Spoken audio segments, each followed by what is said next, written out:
At the state level, she served in senior positions in Massachusetts under 5 governors, Democratic and Republican, including Mitt Romney. Also at the state level, she was the commissioner of the Connecticut Department of Environmental Protection. Currently, she is a professor at the Harvard School of Public Health, where she directs the Center for Health and the Global Environment. Now, while many people know Gina from her state days and now from her Harvard days, I think most people in this country know her from her federal days, and in particular, her work in the Obama administration. She was at EPA for the whole Obama administration. First, as the assistant administrator for the Office of Air and Radiation, which is, in my world, the office that produces all of the important rules. And then as administrator, which is a position that supervises all of these important rules, the production of all these important rules. And her accomplishments are extraordinary. When you think of the big rules in the history of this country that produce the greatest benefits, these are rules that came out of Gina's tenure at EPA. The mercury and air toxic standards avoids about 10,000 premature deaths a year. The auto standards, the changes to the National Ambient Air Quality Standards, then all of the efforts to control greenhouse gas emissions, starting with cars, stationary sources, most importantly, the Clean Power Plan, also the rule limiting methane emissions for new oil and gas installations, the EPA rule as opposed to the BLM rule that we were talking about earlier. So it was during Gina's tenure at EPA that our country took a serious and structured approach to controlling greenhouse gas emissions. So on the conventional pollutant front, she has saved, during these years, literally hundreds of thousands of lives. There are very few people who have saved this number of lives. And also, she put in place a regulatory mechanism that allowed us to deal intelligently with greenhouse gas emissions. Now, I'm sure this will come up later. Very sadly, some, but by no means all, of Gina's legacy is being imperiled by this administration. A lot of it is chugging along just fine, continuing to save lives. And some of the imperiled legacy, I'm confident, will reassert itself once the efforts of the current administration are struck down by the courts, as the initial efforts to stay, delay, and suspend regulations essentially have all been struck down by the courts. And I'm, understanding the analysis that has gone into the current efforts to repeal rules, I'm confident that they will suffer the same fate. And one of the reasons is because the analysis behind the EPA rules during Gina's tenure was so extraordinary. Not that it was easy to read, like if you were tired one of these nights, you could read all 1,600 pages supporting the Clean Power Plan, and that doesn't even begin to include all of the relevant documents, the RIA, the legal justification, all these other things. You can read thousands and thousands of pages, but in these thousands of pages, there is excellent analysis. And I suspect that one of the reasons this administration is going to have such difficulties is because it's very hard to undo things that cost so much good to the American people. And for that, we owe Gina an enormous debt of gratitude. And I'm delighted that she is here to give our keynote address at the end of this conference. Thank you so much.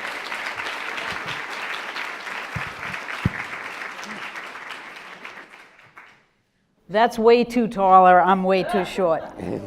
Hey, I read those rules to my new grandson, and he falls asleep right away. I knew they would come in handy at some point. Well, first of all, let me congratulate the Institute for Policy Integrity on your 10th birthday, which is very nice. That is about the year that my 3 children got really obnoxious, so I'm hoping you do the same, because there is a lot to get obnoxious about. And it's great to see so many of my colleagues from the administration continuing to be out there and be vocal and be positive about the work that we can continue to do together, even when it gets a little bit more difficult, I think, every day. Yesterday was certainly not an exception. And so it is amazing what a difference a couple of years makes. In an election, I think, might have had something to do with it as well. But it's great to see you here. And I really hope, amidst all of the discussion, that people got a chance to thank Ricky for all of his work and his team's work. It really is extraordinary. It's work that's not just looking at how we can support really good rulemaking, no matter who does it, in a way that is going to be legally sound, and when it's not, to challenge it. But it's also, there's an expertise here that I am finding more and more interesting and important, which is looking just below that analysis at how you do the economic work of the agency and look at benefit cost analysis. It's become a tremendously important point, and there is expertise here that many don't focus on. And I will tell you, it's very hard to get people excited about cost-benefit analysis. You know, you tell them the CPP's in danger. Whoa! Let's march in the streets. You know, you tell them they're not looking at co-benefits. It's like, huh? So we need people who actually do that, because frankly, the courts look at those things, because there's rules of the road that everyone has to follow, like it or not. So I really want to thank you for being an incredibly strong voice. And I know you have to be proud that you have so many students here, and students that have gone to EPA and done such terrific work. So thank you for all that. And Lord knows we are going to need you in the courts as we move forward, because I'm not really looking at Congress as being the backstop for sanity these days. But I do have to take one little exception, and that is the name of this conference. You know, I'm not a lawyer, but when you say that you're on a quest for rationality, that really is implying that you see none today. And I just think that's very cynical. I really do. Like, we don't have rational thinking today. What was yesterday all about, folks? Was that not the height of rationality? Don't you think? I mean, seriously, the administration is so cool because they're using really old, ancient laws to make sure that the federal government can mess up regional energy markets and force consumers to pay more money for dirty fuel that's making them sick. How cool is that? I mean, it's so explicable, it's hard to explain. You know, they're taking climate science off the web page. They're actually pulling or intending to pull out of Paris. They're telling the agencies that they can't consider climate impacts when they're looking at infrastructure projects. Listen, we just have to wait until we see some climate impacts, and that's going to change. But until we do, we're all set, right? I mean, Puerto Rico, nothing happened there. It was a handful of people that probably got lost in the storm, right? I mean, these are issues that we all know are really hard to judge because they're so far away and they're about everybody else, not us, right? And we can't fix them, for crying out loud. And really, this co-benefit issue is just so annoying. Why would anyone want to think about co-benefits of reducing carbon pollution when it's all these conventional pollutants that come along with it? That's not the point. Count what we're doing, don't count everything else that comes along with it. So there's all these things happening, and I just don't understand why you're cynical, because if I were running this, that would be exactly what I did. And really, this whole thing about who gets to be a scientist and who gets this stuff done, if you've ever seen, and now I see it, how much universities pay their scientists, a $25,000 STAR grant would buy me off for my entire lifetime. No wonder why they don't want those damn scientists on those panels. You know, we could just go on and on, but honestly, this is how I technically refer to the days that we're living in today. They are a technical term, they're crazy ass. Every day I turn on the TV or pick up or open up the Times or something, and I say, oh my God, please don't let anything be in there. I don't want any news of any kind. And I wake up every morning to my husband listening to MSNBC, and he's obsessed. I will tell you that. He's obsessed with this. And I wake up every morning and he's screaming and yelling. And I wake up, I'm like, what? Oh, look at the tweet. So I tell them, oh, dear God. And I sit down and I say, Ken, I love you very much. Just shut up. I have to start my day in some other way, or I'm not going to get through it. And that is sort of my message to you guys. It is crazy ass, but we will get through it. We have to get through it. There is no choice. No choice whatsoever. And I think, I'm going to just paraphrase a little bit about what Ricky said in the introduction. We did do a lot of rules. One of the reasons why we did a lot of rules was the prior 8 years they didn't do anything in the courts, or they did things that weren't legal. And the courts basically set us on these impossible deadlines, and like good doobies, we did our jobs. But we didn't just do our jobs, we actually did the job that you would want government to do. We actually did the kind of outreach that you would want government to do. Because everybody that I worked with, and I had some of the best teams imaginable, some of them are sitting in this room. I'm missing Janet and Joe, who are my comrades in arms, and they always will be. But we took extraordinary measures because we firmly believe that a democracy is of, by, and for the people. We would never have sat inside EPA and made fundamental decisions about what to do with the mission of that agency, how we would follow the law in science, unless we talked to the experts inside, listened to it, digested it, try to find a reasonable, cost-effective path forward, and then go out and test it. And we didn't test it internally, we tested it in every community who would welcome us there. We tested it in the industries that would be the regulated entity, so we wouldn't screw it up. Because you can if you don't do that kind of outreach. And I'm incredibly proud of the work that we did. And I'm proud of Ricky and his team for the defense of those rules, because they deserve to be defended. And the DC Circuit deserves a ruling on the Clean Power Plan.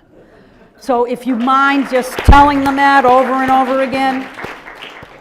Because one of the biggest challenges that I think we face today is not whether or not we did a good job, but the fact that every single rule is being projected or proposed to be rolled back.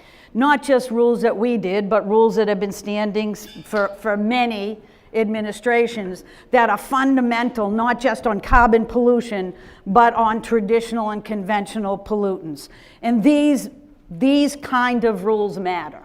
The new rules on carbon pollution matter because if you can't do a final rule and expect that barring, after you go through all the court machinations and it's sitting there, you better damn well have a good reason other than to say I don't like it, to repropose and get rid of it. That's what we do in the United States because it sets a path forward for industry and others that have to be more certain than throwing things up and seeing how they land.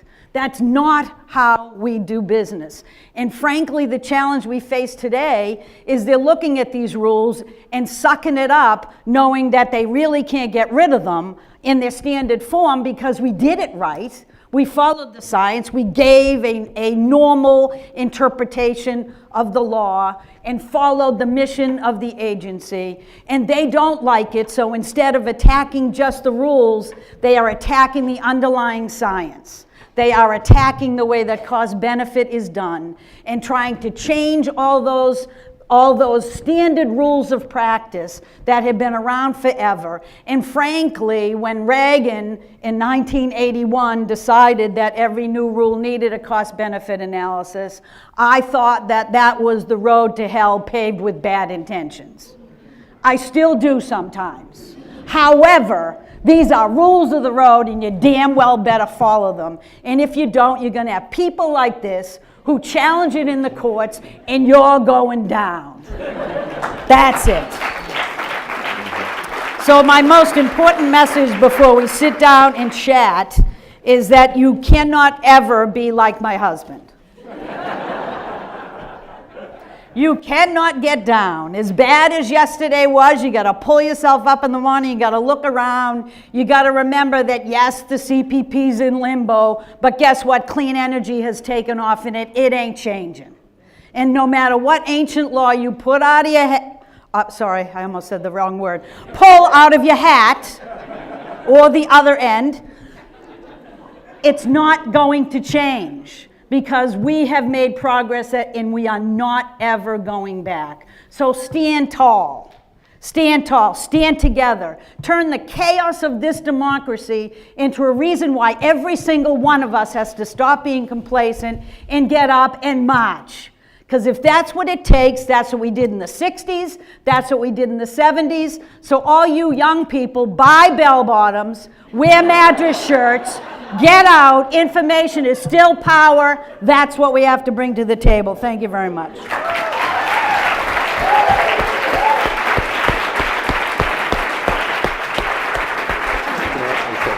That was great.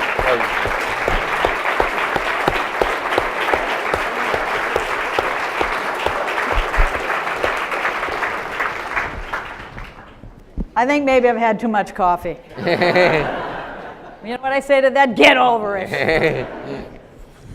All right. So Gina, to underscore what a great job you had done on these rules, the proposed replacement of the Clean Power Plan has an economic analysis, and the economic analysis shows that it would cause massive net harms to the American people. In some ways, you have to give them some credit for candor. And even though they're understating the harms because of various shenanigans they use, they still actually acknowledge those harms.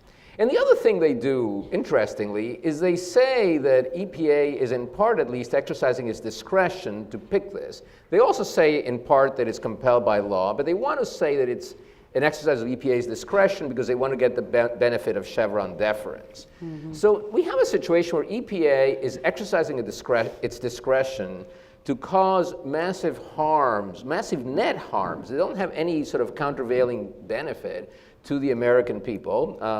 1,000 or more lives lost a year. Other than that, it's PISA, right? Right, but the question, but here's a question. Maybe you can give advice to this group, because many of us are actually trying to communicate this. Yeah. And I'm not sure that we're doing as effective a job as could be done, because it just strikes me as such an incredibly outrageous thing. So can you guide us on how to tell the story about the totally extraordinary action of the government saying we're taking this discretionary action in order to create great net harms to the American people? How do we tell that story? God only knows. Loudly. I think one of the big challenges that we have, and this stems from work that I'm trying to do at Harvard, is that I think we do a terrible job telling our story. We've done a terrible job on climate change, because people understand it's happening, and in places like Puerto Rico, there is no joke. Human lives have been lost, and that's not clearly the only place in the United States, if we think about North Carolina and South Carolina as well. But I don't think we tell a very good story. I don't think we explain health consequences of issues in ways that people relate to. And I don't think we are supporting grassroots organizations the way that we need to. In my world, everything starts locally. I tell people, climate change is carbon pollution. I don't ever want to call it climate change, although that's what people call it, because it's just pollution. And we've done a pretty damn good job on pollution. But pollution always goes down to the lowest levels. It holds people down. Those people are always the kids, the elderly, minorities, and low income. That's the people that are being held down. We never make that equity case, ever. And it is an equity issue, believe me, and CPP is an equity issue without question, and we tried to cleverly make sure that everybody would have access to the clean energy responses. And we just need to, I think, continue to remember that because pollution goes down to the lowest levels, that's where actions happen that spur change coming up. So everybody, the young people at Harvard are all like flipping out about what's going on at the federal level. And I try to remind them that we look so good because we did something when the prior 8 years they did nothing. So if you think that the federal government is the only actor who can make a change in the world, it's not true. And right now you are seeing cities and states stepping up. What we really need to do is to make sure that we're giving people the information they need to demand in a democracy what they can get. We will never get this administration to care that this new ACE or whatever it's called, the Ace Ventura thing, they'll never care or be upset about the fact that they are proposing directly opposite of the mission of the agency. They are proposing not to protect public health and the environment in a way that's more expensive. So it's an interesting debate, but I don't think we're ever going to change that except through the courts. I just don't think it's going to happen. And so I would much prefer that people actually go out and talk to normal human beings, actually support grassroots organizations, because you will continue to drive change in the local level and in cities and towns, and you'll drive change in the voting booths. That's where change is most necessary. You know, we live in a very polarized society, and the political parties are very far apart these days, and they believe in different science and different facts and different economics. Now, you are rare among high-ranking public officials that you actually worked with administrations of both parties. Do you have advice on how one can engage Republicans on these kinds of issues? Well, I think the first thing I would admit to you is that the Republicans I worked for were in Massachusetts and Connecticut, and they look a little bit like moderate Democrats. But honestly, it's the same way as I worked with industry. You've got to understand what people care about. You've got to connect at a gut level. I don't know of any Republican that would have failed to pick up the phone and call me if they had a health problem in their own community. And I would remind them of that. You know, there are consequences to defunding EPA, and one is that, we're not going to be there when you need us. And so you've got to try to remind them what you do for a living, not the rhetoric that's talked about. And you've got to remind them of all the resources that the federal government provides to their communities and why they would want to continue to support this. This partisanship that has all started, not just about EPA, because EPA is often we're often browbeaten by both sides. I mean, that's just the way it works, and it's not great. But I think climate has upped the ante significantly, because climate change has become a stated, position of both parties. You have to believe it on one side, and you can't believe it on the other, and it's outrageous. And I'm not sure that anything other than changes in administration will take care of that. This came up in one of the earlier panels, and it's an issue that I'm actually focusing on in an article that is about to come out.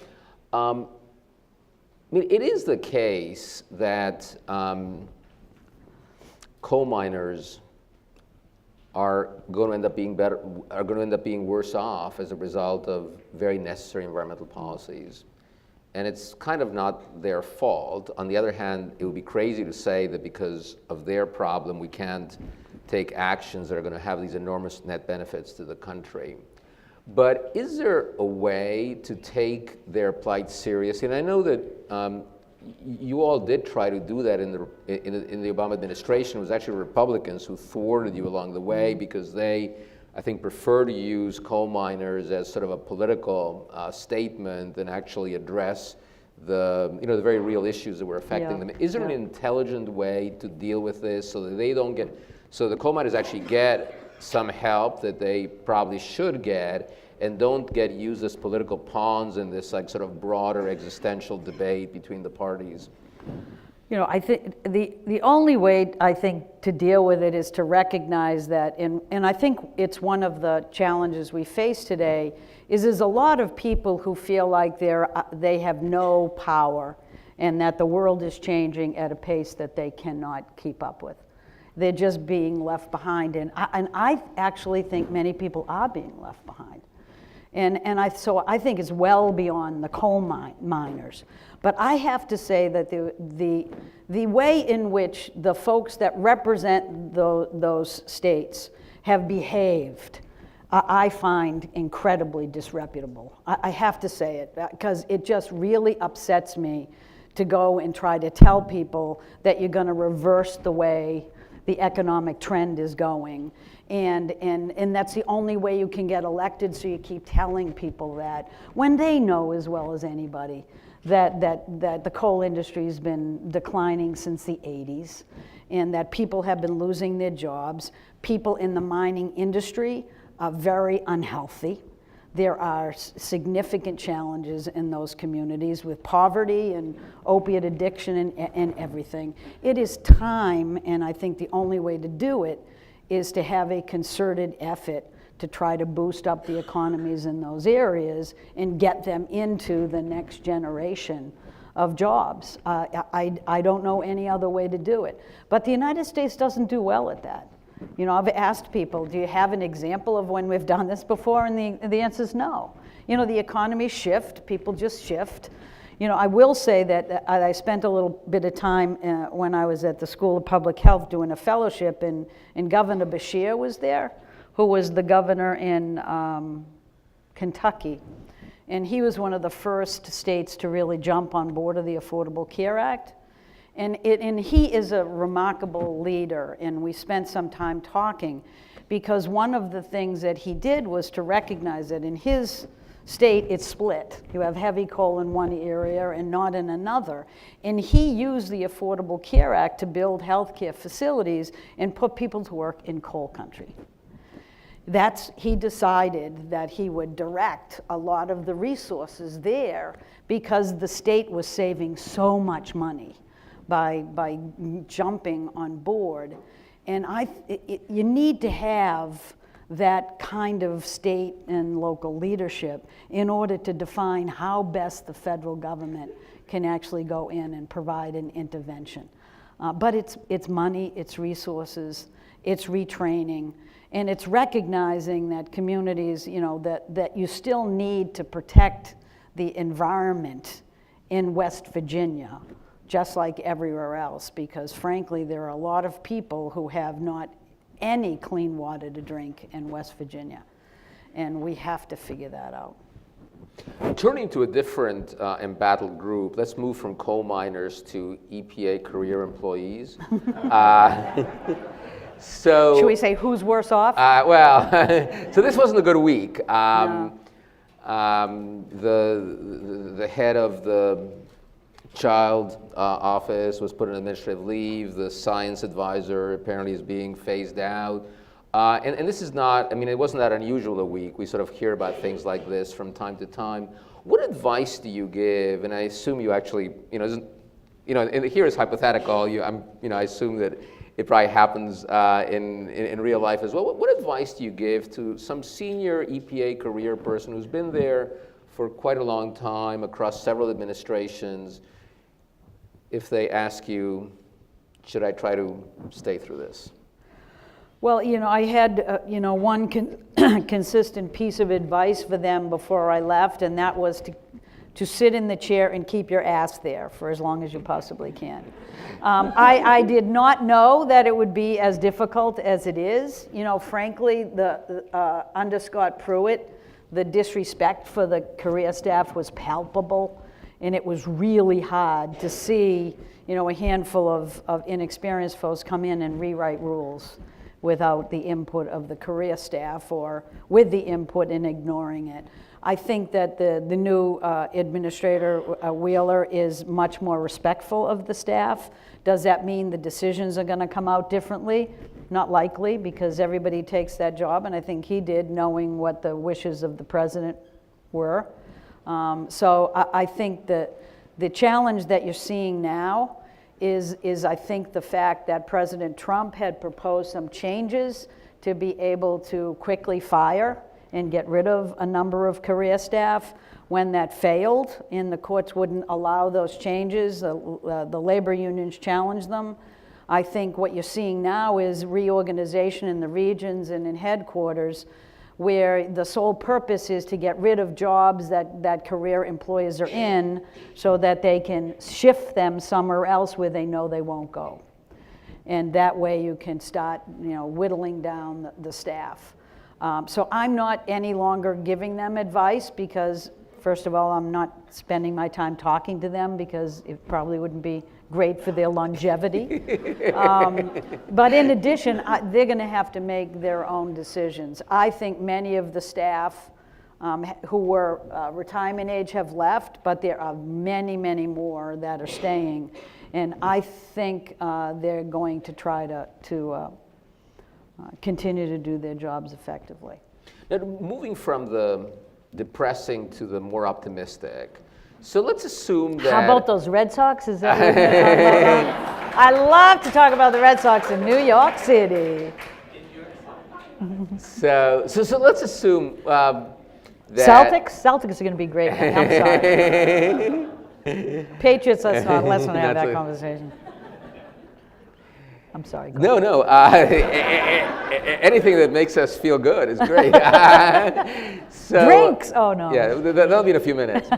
So let's assume that we, after the 2020 election, we are planning a very different kind of transition. Yep. A transition to an administration that would want to put in place good and rational policies together, and obviously the transition will be complicated because of what this administration did, but also it presumably won't be the case that the goal should be to put back in place every single policy of the administration in an identical form, and the goal should be somewhat different. So let's sort of stick to climate change for starters, and for now let's stick to the EPA responsibilities. We can talk about legislation in a minute. How should we think about how to put a rational climate change policy together for an administration that's interested in that, that may not be identical to what the Obama administration did, because time passed, things on the ground changed, and all these other things happened? Yeah, I think, there are a lot of efforts already underway, none of which I'm participating in, on what to do next. How do we get prepared for a potential shift that allows a more rational approach to life. And I think people are doing exactly as you suggest, which is it's not about going back and forgetting that time has passed. I mean, we all know that the CPP could be much tougher next time around because we've gone way past where we ever anticipated we were going to be in 2022. So you can't rely on the old analysis. And so I think we have the new administration is going to have a job to do. But, Ricky, I want to mention something to you, and it really keeps me up sometimes thinking about it. And the thing that bothers me the most is that I really worry if we don't get out of the partisanship where the environment is concerned, that nothing will ever be done. I never thought I'd worry about the rule of law in the United States of America, and I do worry about it. Because if all it is I do a final rule, and suppose you sort of said to yourself, if you were a utility and you didn't want to do anything, or you wanted to get out of things you were told you had to do, what if I decided, okay, a scrubber costs $500,000, or million, $300 million. What if I decided to spend half of that on elections instead of my scrubber, so that I could make sure that the next administration would undo what we did? And you do that again the next time. I'm enormously worried about that ping pong effect. We have never in our history had final rules questioned the way that we have it now. And I just think it would be a serious mistake if the next administration comes in and just ping pongs again. You're going to have a much more strategic approach than every rule coming back. And I don't know what that is, but I also don't think they're particularly going to go away as much as they're going to be in limbo while it goes through the courts. So I worry about that a lot. I don't know if anybody else does, but when we did a lot of international work, and for the vast majority of the decades of EPA, we would send technical staff to other countries to help them look at the science and understand technology and what's available. When I was there as administrator, the vast majority of work that we did with international countries is to send lawyers. We actually wanted to get rid of them because they're pains in, no, I'm only kidding. Because the issue is that with everybody's great intent, everything is lovely, but if you don't have a rule of law, nothing else matters. It's enforcement, it's compliance. Look at how the agency has whittled itself down with absolutely no ability to have an enforcement presence. These are fundamental problems that we're going to have to fix. So it's not just the rules themselves. It's the entire basis upon which we had progress at EPA that needs to be rebuilt. And it's not going to be done in a day. And the reputation of the United States will not recover from this administration internationally for a very long time. That's depressing. You said we wanted to get at something good. Yeah. How about those Red Sox?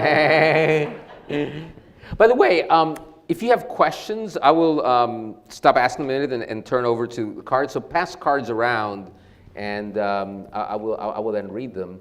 Turning from EPA to Congress, 4 years ago when we had our policy integrity conference, Senator Whitehouse of Rhode Island gave a keynote address, and he said that he actually was optimistic. This was before the 2014 midterm election, that an economy-wide carbon tax, a zero net revenue carbon tax could pass.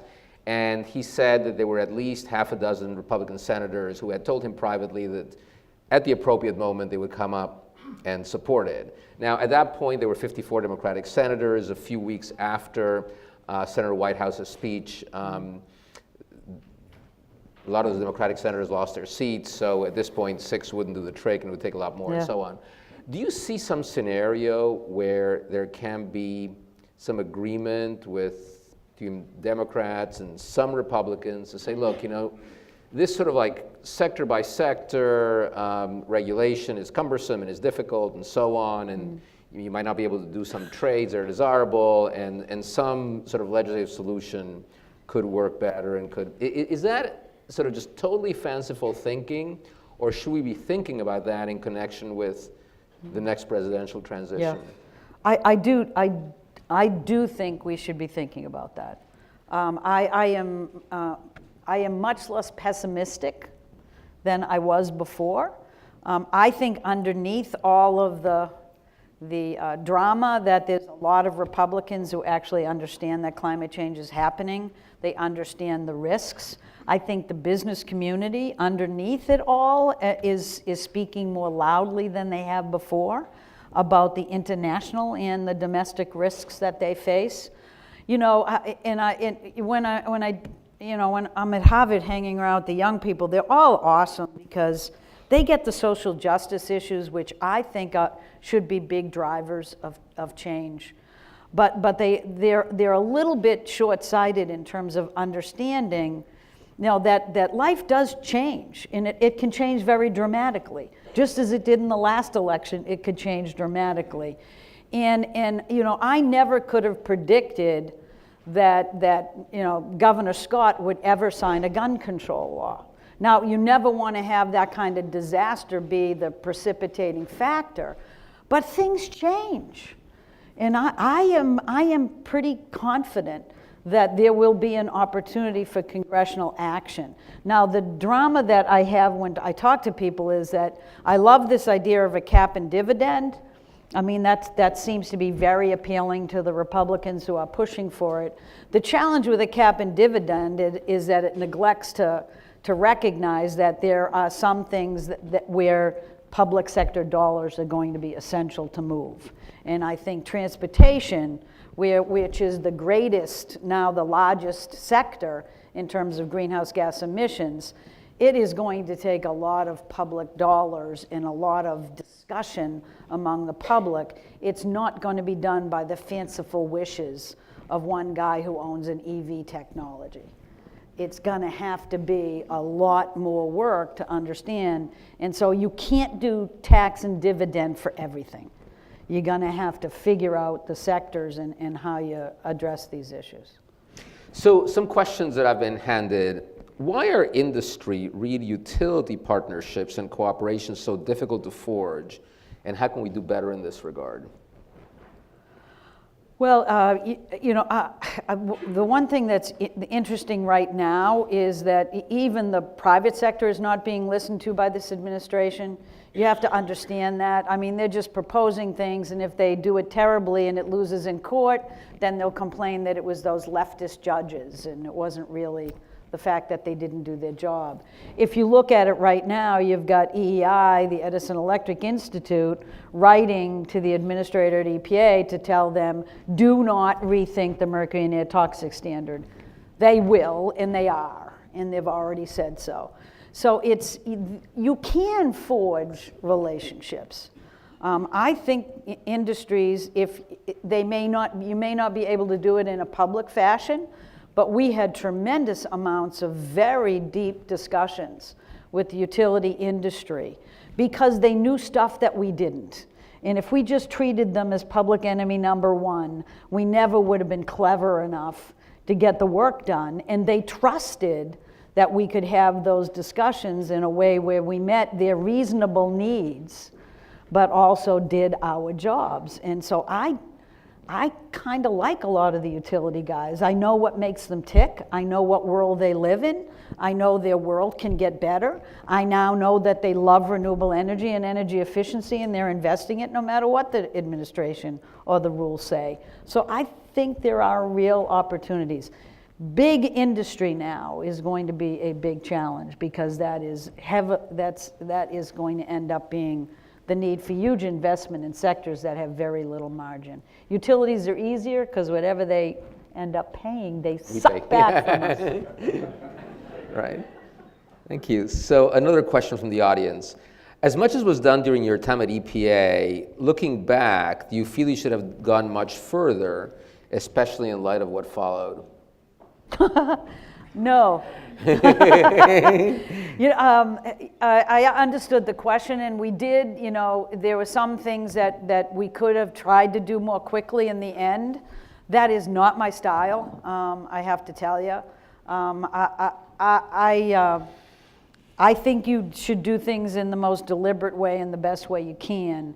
I think when you cut corners, you do an injustice to the process. And I'm pretty much a public servant freak. That's who I work for, and I never felt like we should cut corners and do something that was blatantly just all about getting something on the table.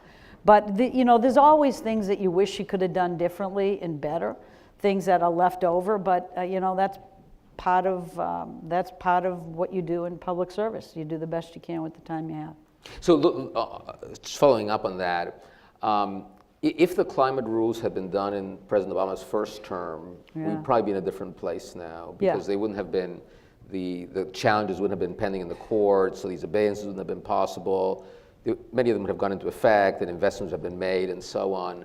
And I understand sort of why that didn't happen, but looking back on it. Yeah, it's Carol Brown's fault without question. No, I'm just kidding. Is Carol here? Sorry, I was just kidding, Carol. If you had been asked during the first term, would you have, in retrospect, suggested that they move more quickly with these rules? Probably not, because if you remember, there was every reason to believe, and we only lost by 2 damn votes about getting a cap and trade bill through Congress. There was every reason to believe that we had a big shot at that. And while I love rules, a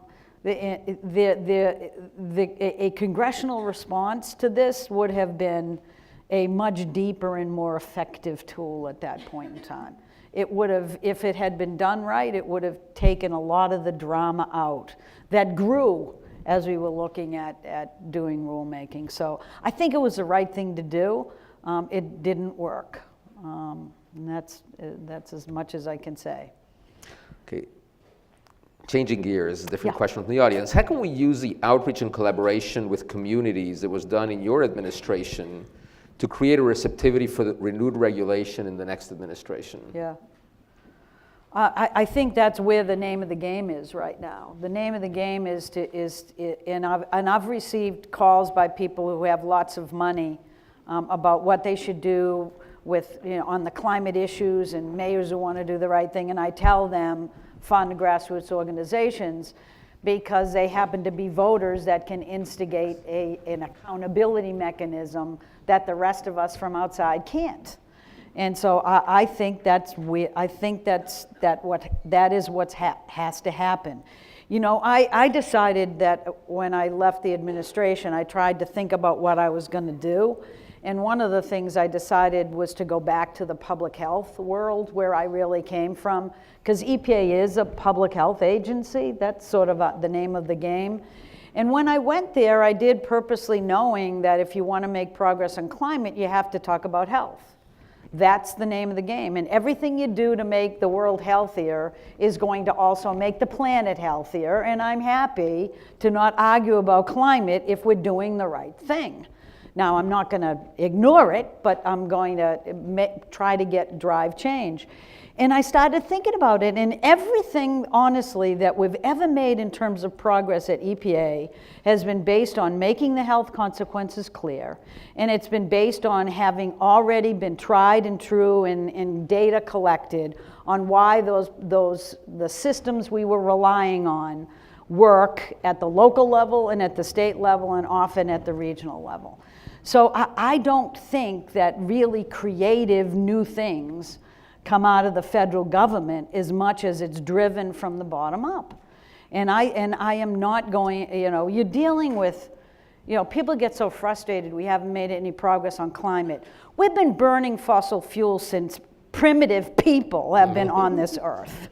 Give me a little break here. Let's not get discouraged. Let's realize that we are now at a time where technology evolves in moments. And there will be solutions to this. But we have to continue to broaden and motivate people. And I don't know a better way than to aggravate the hell out of local leaders by supporting grassroots organizations that get this and make demands. That's how it works, at least in my world. So moving from the local to the international, so the question from the audience. I guess it was a time when other countries looked to the U.S. for leadership and for guidance. Yeah. So now, are there countries that you think have particularly good policies in place with respect to climate change that we should be looking at for examples? Yeah, everybody knows the folks who do the best, but the most interesting ones that I am looking at is, I think both in the EU and in China, they are beginning to realize that certainly in the EU, they're losing ground. They're not making the progress that they want. There's some work being contemplated in Paris that's really interesting on the transportation sector. But I love the idea that they're going to ban the internal combustion engine in 2040. I think that's fabulous. That is the kind of thing that instigates change, that moves technology forward. I love it. I just think it's exactly the kind of signal that we should be sending, is that there's going to be a timeout, folks. And you got to make a big change. And I think that sends a long-term signal that we actually tried to send in the Clean Power Plan that that's not happening now. Now in China, I think they're doing some remarkable things and some things that I'd like things to be done differently.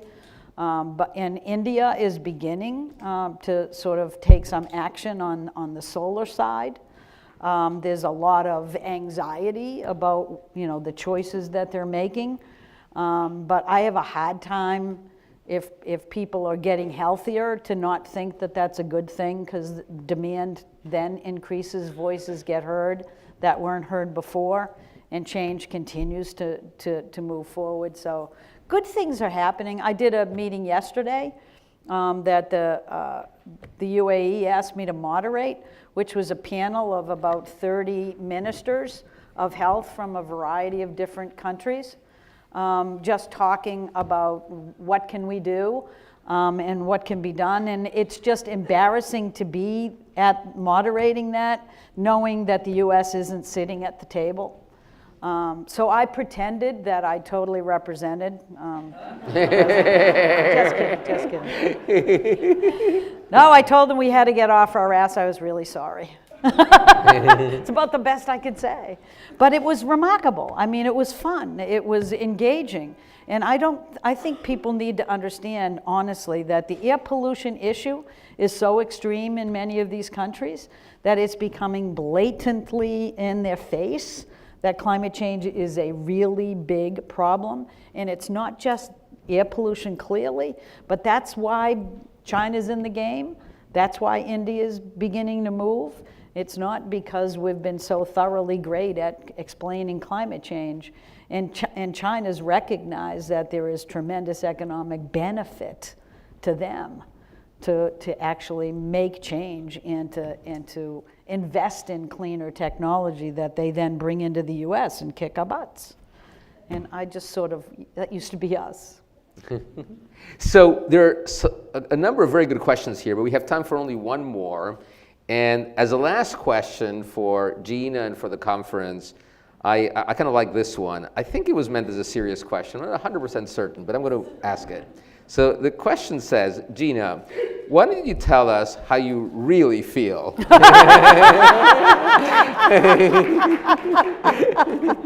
Oh, that's a good one. I know that I'm just the epitome of discretion. I am so nuanced in what I say. Just a few things.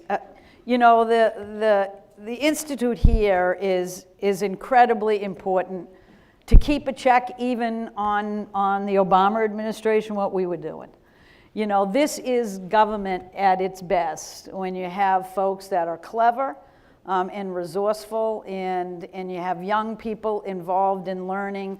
But a democracy really, we're in the middle of a democratic tussle. If we let go of that rope, the other side wins. I come from a big Irish family, and I come from Boston. We don't give up. We just get mad. And we just keep pushing harder. And so at this point in time, this is just a struggle. And we have to stay in the game, and things will get better. And every morning it is hard to get up sometimes, but then I go in and I hang out with young people, and you realize that it's their world next, and they're coming up. And they're going to demand things that we were never able to achieve, and we'll do okay. So that is honestly how I feel. I'm proud of what I've done in public service. I'm proud to be able to keep supporting these efforts, and I'm still proud to live in the United States of America. That's it. Okay. Thank you, Gina. That was spectacular.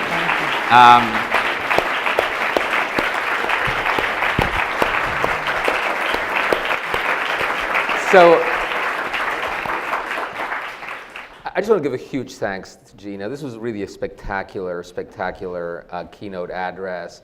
And also want to thank her for the enormous benefit she conveyed to the American people during her tenure at EPA. It's extraordinary. When I said in my introduction that I regard Gina as one of our nation's most distinguished public servants, I really mean that, and I think you can see today why that is. So thank you so much Ricky, you too. for being with us. Thank you.